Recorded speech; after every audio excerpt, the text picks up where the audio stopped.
The story I am about to tell today undoubtedly reopens the debate as whether a criminal is born or made.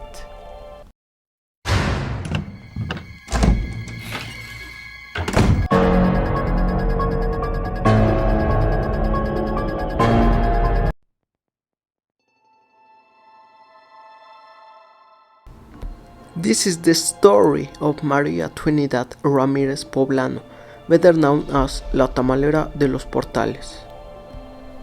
It was the month of July in the year 1971 in a small town in Mexico City, near the Los Portales neighborhood. Right there, one of the most disturbing and macabre stories of this great city will take place. In Calle Pirineos 15, Trinidad Ramirez lived with her second marriage, the hairdresser Pablo Diaz. In order to support her children, Trinidad found it necessary to sell tamales and atoles every day in the city, which were prepared by herself the night before. But nevertheless, one night in July 1971, the life of María Trinidad Ramirez Poblano will change forever. That night, she decided to end forever the mistreatment suffered by her and hers by five of her children for many years now at the hands of her husband, a hairdresser named Pablo Diaz. It all started that same day, with a few hours before. It turns out that Pablo arrived home quite high, and when he arrived he was upset because he received the news that Maria had not sold enough, and therefore there was not much money for him to be able to see wrestling and boxing, something he was quite fond of. So annoyed, he decided to take once again with his stepsons. He hosts the Trinidad. He began hitting them with his belt, leaving many marks on their bodies and highlighting even more tools they already had from days before. After that, he sent to be widow's dinner, something that undoubtedly failed Trinidad's patience.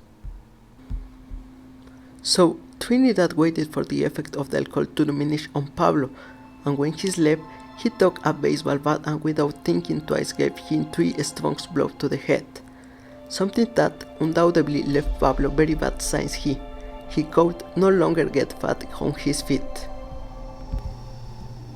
After this, Trinidad, seeing her husband totally bloody and unconscious, had to make one of the strongest decisions of her life: dismember the body, put in the sandbags of the corn soup that she used to transfer the cornhusks with those who grabbed the tamales and went dumped the remains in the street. A few days later, the scandal will break out in the city. It turns out that of the morning on Monday, July 19th of the same year, some residents of the place noticed a very unpleasant smell that came from a lot covered with garbage. At first they thought that it was because near there was a large farm, so they thought that perhaps it was the waste of some animals, but nevertheless the smell became stronger and more unbearable. So they decided to call the police to investigate what the bad smell was due to. When the police arrived at the scene, they could not bear the bad smell, so covering their nose they went into that lot of garbage, and it only took them a couple of minutes to find what was causing the bad smell. They found sacks on all sides, which was too heavy, so again covering the nose they opened it on inside. They found 2 remains of a rather large and corpulent man.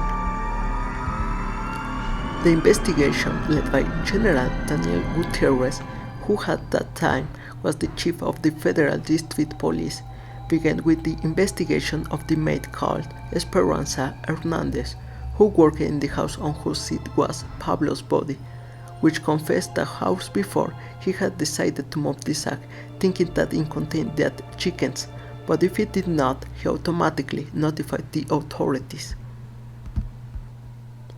After taking the fingerprints of one of the hens, the experts who at the time were assigned to the Secret Service determined that the body was a former hairdresser who had a criminal record for some cases of fraud and predations.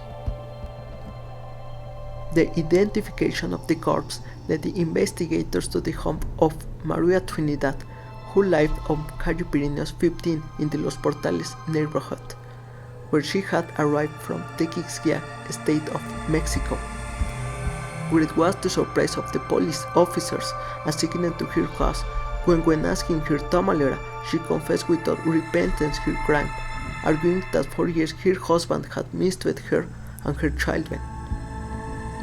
But without a doubt, they were even more surprised when she informed them that the head still had in the tamalera pot under the bed of her children, since he did not fit inside that sack.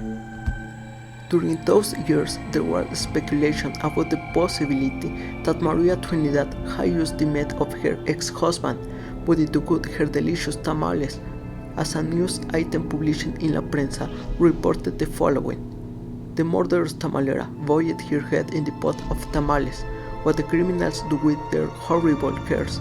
Since yesterday in the locals nobody has tasted the tamales. Although in truth her head was kept in cold water so that it would not decompose and begin to stink. Undoubtedly the statement of the tamalera de los Portales, which at the time several newspapers recounted verbatim, still caused shivers. He hit man 3 times. While still alive, he cut off his legs with a hacksaw, for which he died bled, and subsequently hacked 2 pieces of the body with an axe. Despite causing too much scandal, she did not arouse suspicion, since it was very common for him to hear her working at night, since it was the process that she usually did to butcher the chickens or pieces of meat with which she filed the tamales that she sold. On July 29, 1971, Maria was sentenced to 40 years in prison for homicide, violation of the general law on burials, and profanation of corpses. Finally, she ended up serving 20 years at Tepexpan Women's Reclusion Center, Xochimilco, and in Santa Marta, Acatitla. Later, Maria Trinidad would die in 1995 in Tequixquiac, state of Mexico, where she returned after having served her sentence. Her children were never heard from again. Years later, and after conducting several mental tests, they determined that she never suffered from mental problems, and at the time of the crime, she was in full use of her mental faculties, in addition to that she was not under the influence of any drug or drinking alcoholic. So her crime occurred in a complete act of courage and despair towards her husband. Her case was so popular in those years that even many filmmakers and musicians were inspired by her to develop songs and films. For example, the band called Las Víctimas del Dr. Cerebro released the song La Tamalera, which is dedicated to the case of Maria.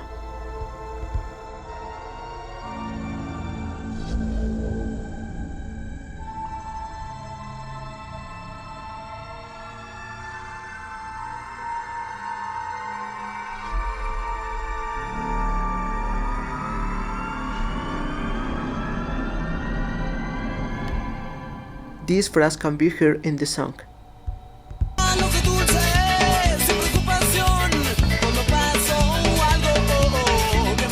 Juan López Moctezuma was also inspired by her for the filming of his film El Aliment del Fear, which is based on the story of the popular tamalera de los Portales. Undoubtedly one of the most horrifying stories that have taken place in the Mexican capital. But tell me, the fact is justified by the continuous abuse that she suffered, or do you think that in any case she should not have committed such a crime? Leave your opinion here in the comments, and if you liked the video, I will appreciate it if you will leave a like and subscribe to my channel, since I will be bringing more of this type of content in the coming days. Thanks again for watching the video, and see you in a couple of days.